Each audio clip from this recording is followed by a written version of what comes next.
What's happening, Pod Squad? Thank you for listening. We are marching ever closer to episode 100. Mark, did you know this? It's not. Big news. Almost. We're getting close. We're going to have, I don't know, Barack Obama or someone come on for episode 100. That's kind of what I'm thinking. You think he'd come on? Oof, probably. For the right price? Yeah, I'm sure he'll For do the it. right price. All right, thanks for listening and watching. I am joined virtually today by my amigo, my Canadian amigo. How do you say asphalt? Do you say it the Canadian way? 50-50, depending on who talking to, but No. I am normally grew up saying asphalt. But asphalt has been hammered into my head when I am talking to Americans. So See, I've just sold my soul to the American way. I just say asphalt. So, who is it on the? We were on the top contractor school call like an hour ago, literally. And which one of your people said asphalt, or was it? No, it was our guy. It was Levi. oh, was it? I didn't pick up on it. One of our employees got called on, and he said asphalt, and I was like, only Canadians, man. Did Keith start laughing or no? No, I picked up on it right away, and I put in the chat. I was like, asphalt, sincerely Canada, because that's just what we say. All right, let's set the stage for why you're here today. You're here today because I am poorly prepared. No, we had a spot open up last minute on this beautiful podcast, and you texted me this morning, just asking some question about striping training and programs, and I was like, I'll give you the answer to your question if you come on the podcast literally today in like 6 hours, and you said yes. Yeah. You're a beautiful, Yeah. you're a Same beautiful man. price. That's awesome. Well, let's. I want to give people the story of who you are. I've been following you for a long time. Why did you start this thing? JB Lines, Lethbridge, Alberta, Canada. Why did you start this? How did you start this? Well, I was in school. I was taking marketing at the university here, and I was painting houses, interior homes, like on the side. And as I was coming into graduation, I had a friend that was involved with JB Lines. So it's something I didn't start from scratch. I actually bought it. And at the time, it was pretty small. It was pretty affordable.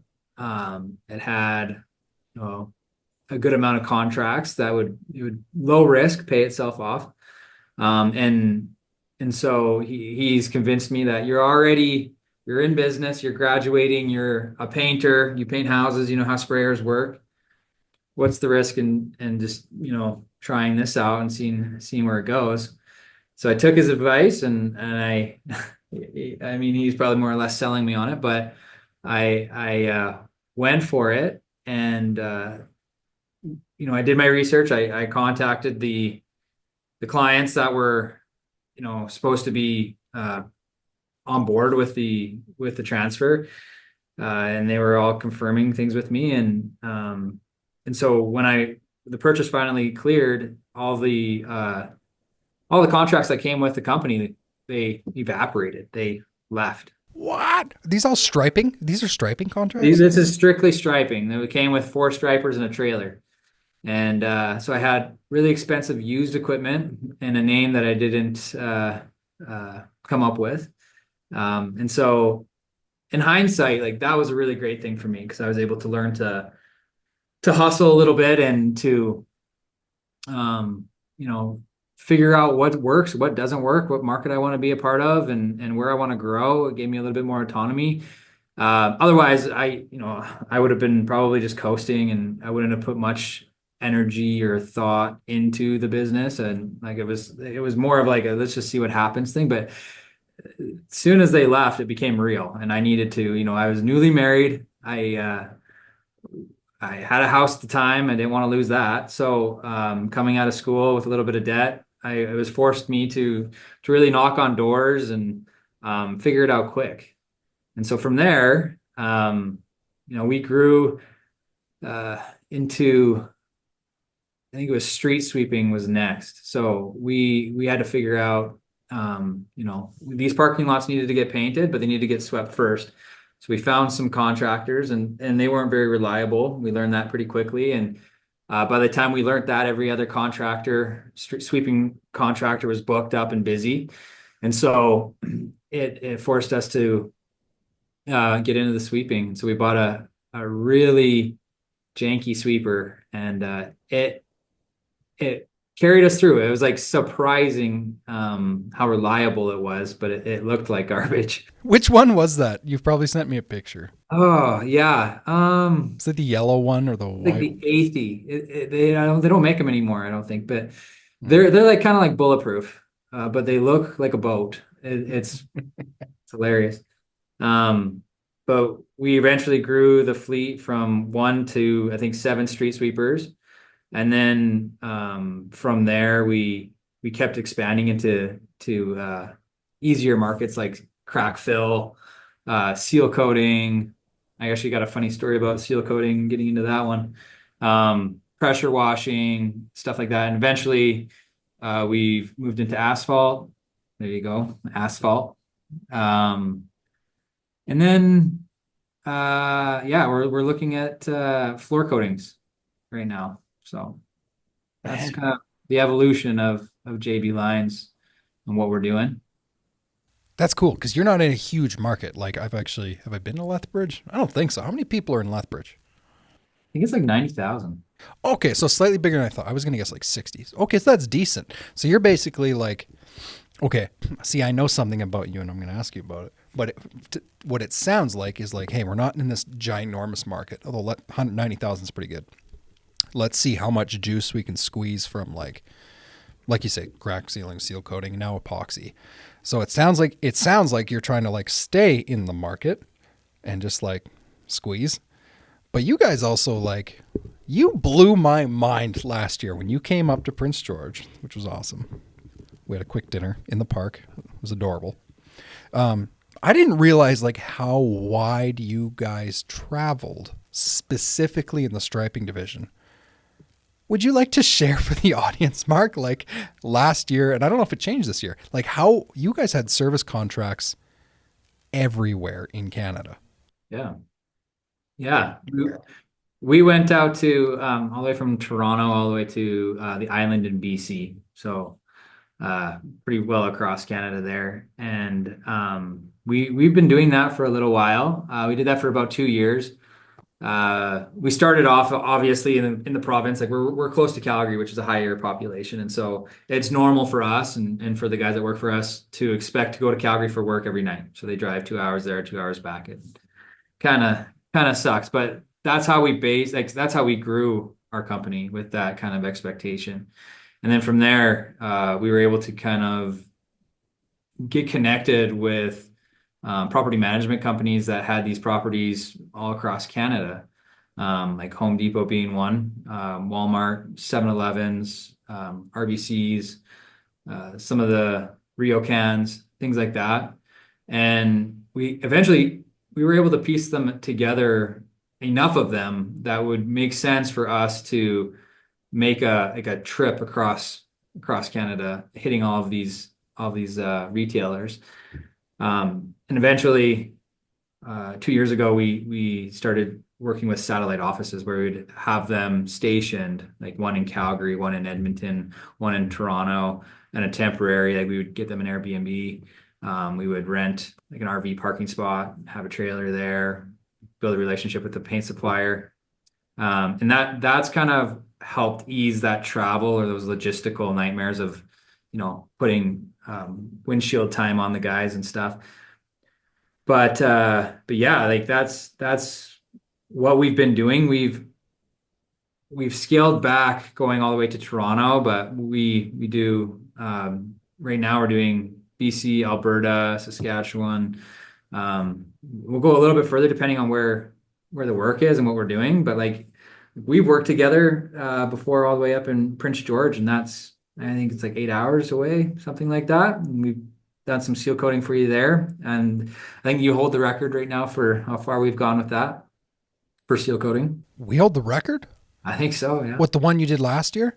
Yeah, the airport there. Oh yeah, yeah, in the middle of nowhere too. Like it wasn't even in Prince George. It's just like this random runway. Yeah. Yeah, that was kind of crazy, but it was in our wheelhouse. Like we knew we could get there. We just figured out like just called the trucking company, got our holding tank shipped up to you, and the getting there wasn't a problem. And yeah, as long as it makes sense, like we'll go. But what we're finding is it does have a toll on the guys, right? If it's something that we're consistently asking them to go out on the road for 2 weeks, 3 weeks, like it does wear on them. And so, like you're saying, like we're trying to look at our market locally and squeeze more out of it. And that's where we're looking to grow into asphalt and figure out, what we can do, bigger revenue numbers and margins with that, and stay more local and retain our guys a little bit more, not burn them out so much on the road. But that's still part of what we do. It's just we want to kind of shift focus as we're getting older. I think we're realizing everybody's starting to get families here, and we can't be bouncing around the country looking at jobs, or if something goes wrong, we don't want to be the ones to have to go out there and leave our family to go fix something or whatever. So Bingo, bingo. Well, I'm curious. So you probably know this and appreciate this too. Like when you go on some of the social media groups, or if you go anywhere where someone is looking to like, how do I get these nice contracts? How do I get the Walmarts? How do I get the, all those service type contracts, Home Depots? I mean, how did you guys get all these? Because that's no small deal. Like, what's the trick for someone to get in with those?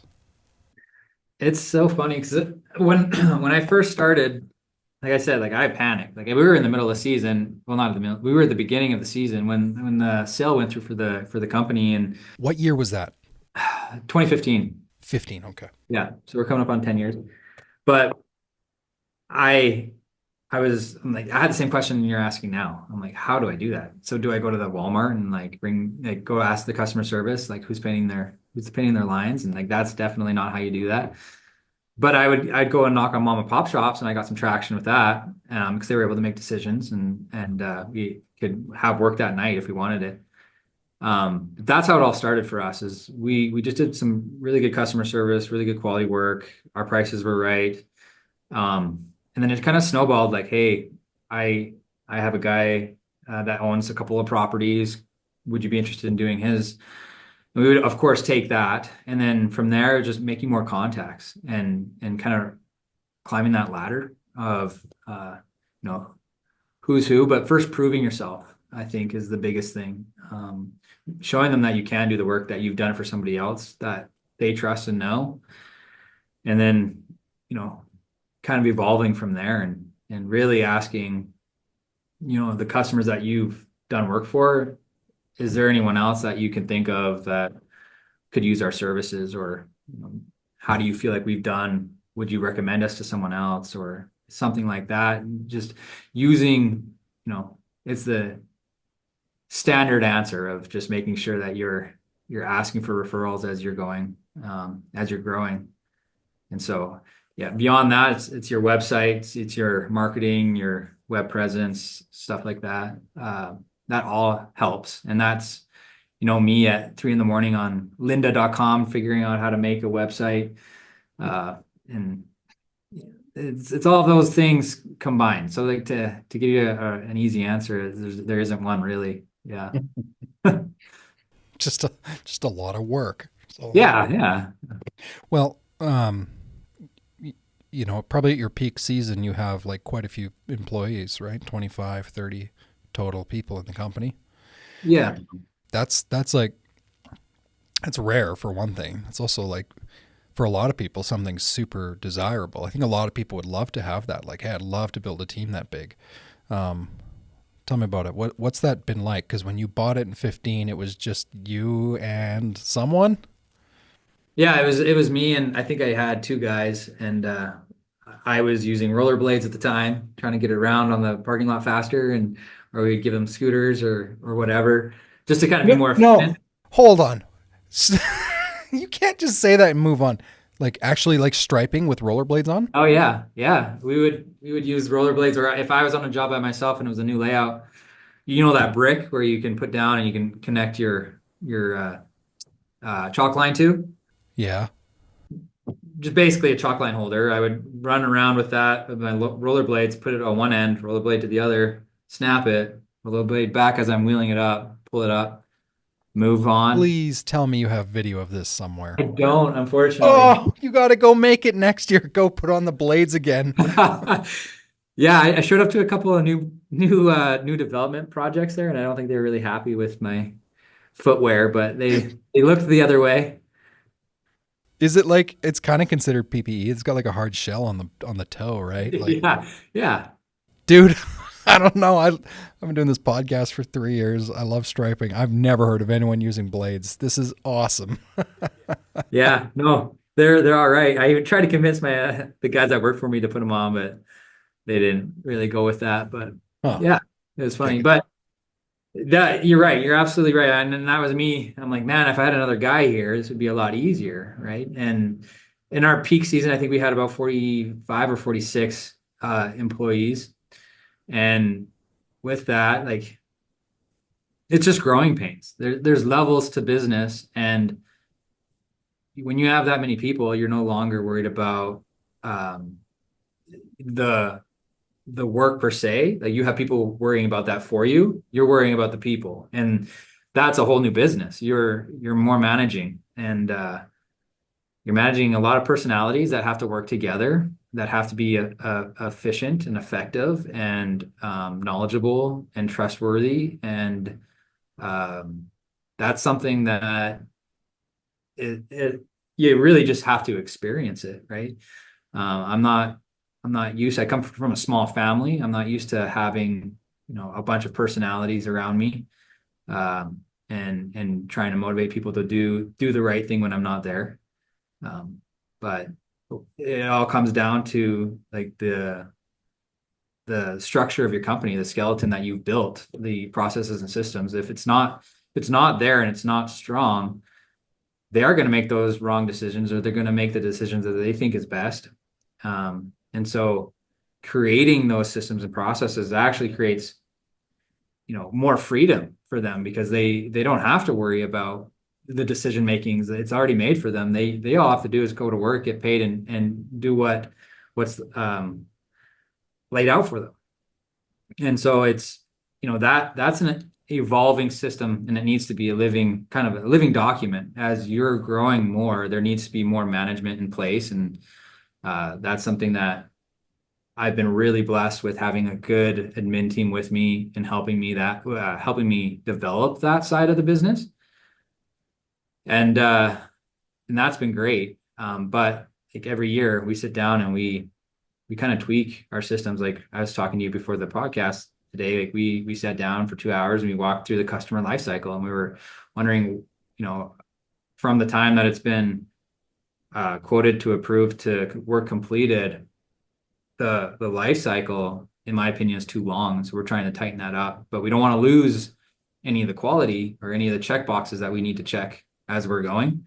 And so that's where coming together as a team that's strong, it can be beneficial for sure. So yeah. Isn't it crazy how it changes? Like 8 people sat in a 2-hour meeting to discuss the life cycle of projects.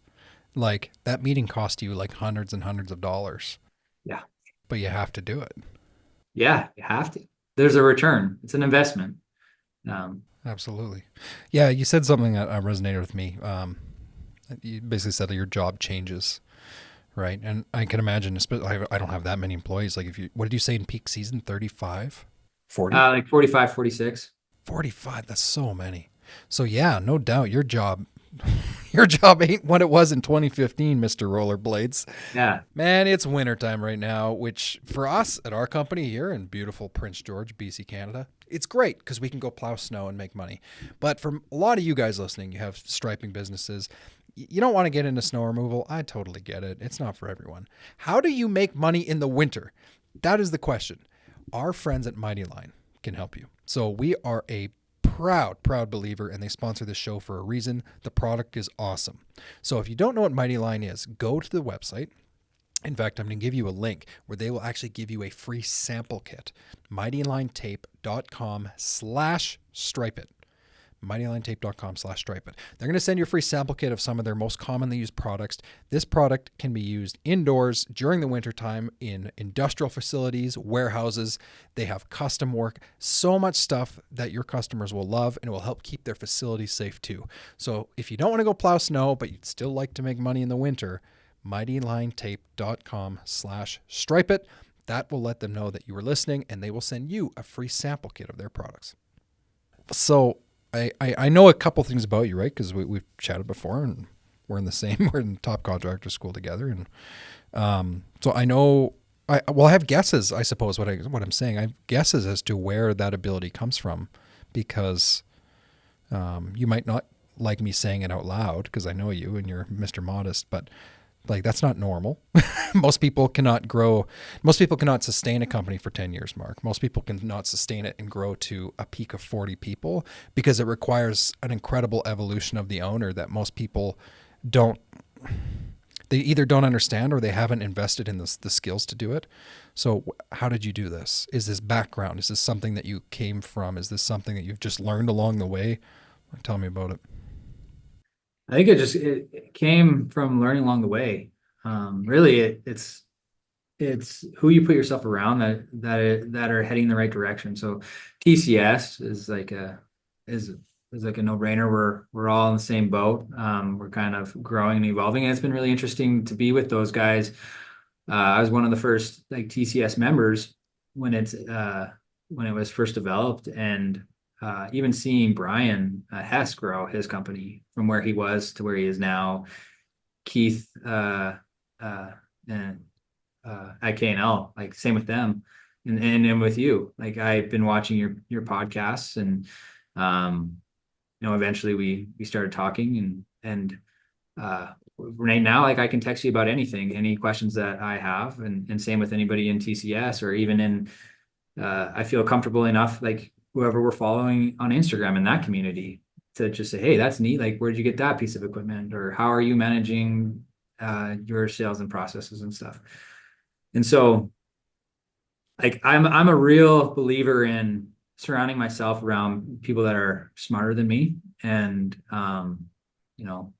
that may not be that hard, but it's true. Like I lean on them. I really do. And at the end of the day, the decision is mine. But I counsel with them. I get their advice on how to manage this company or how to create a system that will work for us and create the best customer experience and higher quality work. And like there's going to be highs and lows to all of that.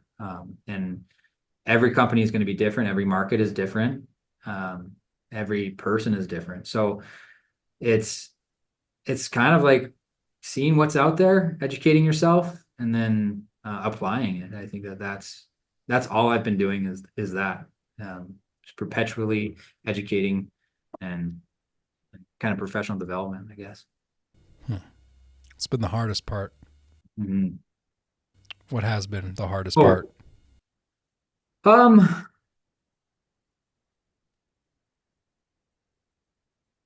I figured you would look away and go into the Wayback Time machine for a second. I just had a feeling you were going to be like, "What was the hardest part?" It's not something you think about a lot, but I think it's for me. I take a lot of I think I take a lot of things personally, and that goes from employee retention to customer retention to any decision that's made and that's bad. I take that on, and that's something it's a double-edged sword, because if I didn't, I wouldn't really feel like I'd be invested in that, and I'd be pretty removed. But I'm trying not to be so affected by it. And because it is, like, it's businesses are our babies. We've been there, we've sacrificed an unbelievable amount of time out of our life, and for years paid minimum wage just to kind of get where we are. And to see somebody that's in, working for you, not take the same seriousness, I guess, as, for the job, or the customer being, fickle and able to change to the next provider without a reason. things like that. That's tough for me where I'm like, what do we do? Like, what do we do wrong? Like, it's not like we're trying to do something wrong or bad, but yeah, I think that's been the hardest part because that's easy to take home and that's easy to say, well, it's because of me, it's because they didn't like me or they didn't like the company or whatever. That's an extension of I almost say it's an extension of my personality. It's my identity is the business and that's probably not very healthy to say, but it is. It's the fact that I don't know what I would do tomorrow if I didn't have a business. I'd be completely lost. It's like talking to somebody that's about to retire. They're not really sure on what they're going to do tomorrow. But that's the hardest part for me. Totally. All right, I'm not going to keep you too much longer because this is playing with house money today. I'm so appreciative you come on. I'm just thinking a lot of a lot of newer business owners, whether they started it themselves or they did what you did, they acquired someone's company. They want to grow. They want to do more. What would you say? What's the best advice you'd give those people? That one to keep growing with the current business that they have. Yeah, maybe a recently full time somebody who took a business full time. Maybe they're out there rollerblading, listening to this, Mark. Like, what would you tell them? Because it's hard. It's not easy. But in those early days, what would you say? Like we were just kind of discussing this prior to us coming on, but I think taking risks, and especially at an early stage of the business, that's key to figure out like what you can do and what you can do well, and keep adding to those things that kind of relate. And so, right with us, it's line painting, street sweeping, crack fill, seal coating, and growing into those areas, and really taking those risks early. For me, I think that's how we were able to get here.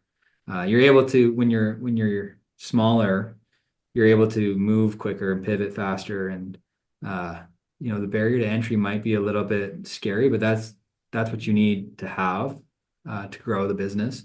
And one of those things, I'll just touch on it quickly because I know we're ending here, but seal coating was one of those ones where I saw it and it wasn't in our market very much. Like it's not as known as it is in the States. And so I decided to pull the trigger on it, keep us a little bit more busy than we were. I bought some equipment, I got it up here. I thought I did enough research to figure out product. And I found a supplier here in Lethbridge, was just fantastic because I didn't have a holding tank at the time. Otherwise, I'd have to drive 2 hours north to fill up my tank every time. And I filled up the tank. I got a commercial job and I filled up the tank with tack, which is like a binder for asphalt. I mean, like really never dries. It's just always it's like a glue. And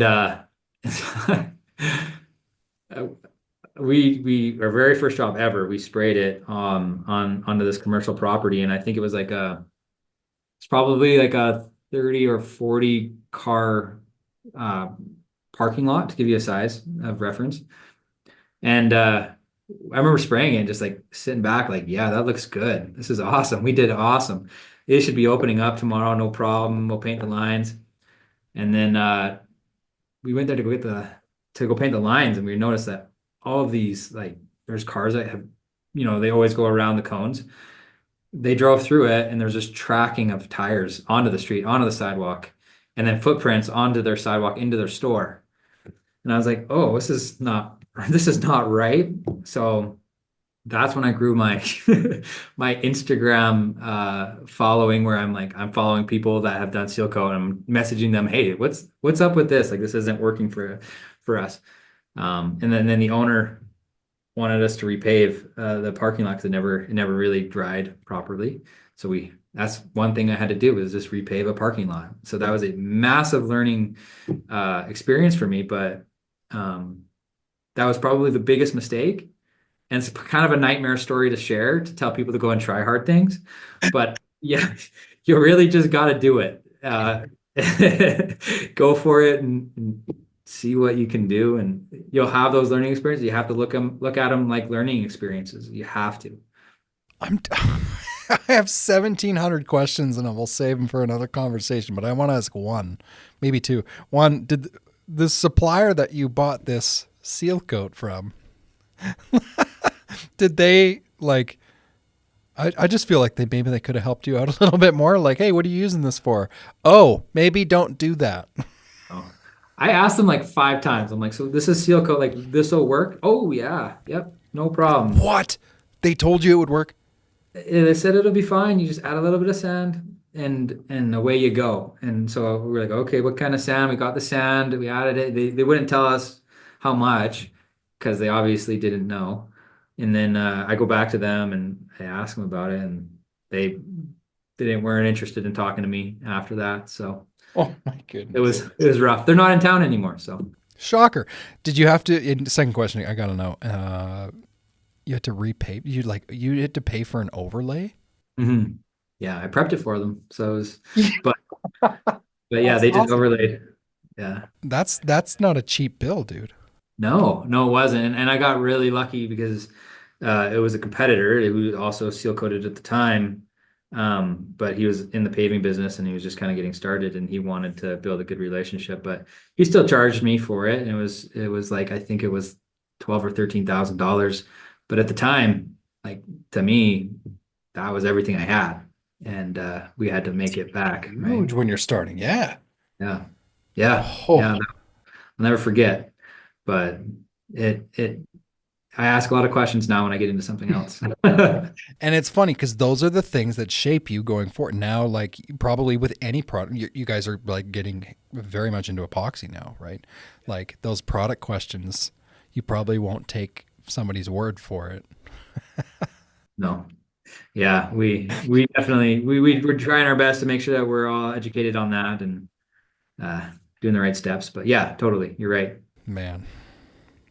Okay, I'm gonna let you go because I said I would keep it short. I'm very grateful you came on. You're one of my favorite people, Mark. You're awesome. Dude, you're awesome. And if anyone isn't following JB Lines on Instagram, makes me kind of sad because there should be a lot more JB Lines content because the content that's on there, man, is absolutely awesome. Like top shelf. There just needs to be more of it. I know. I agree. We got to change that. Oh, it's so good. So where else can people find JB Lines? So Instagram's a good one because you can see the stuff in action. Where else people find you? Instagram, Facebook, LinkedIn, yeah, our Yeah, website. you're everywhere.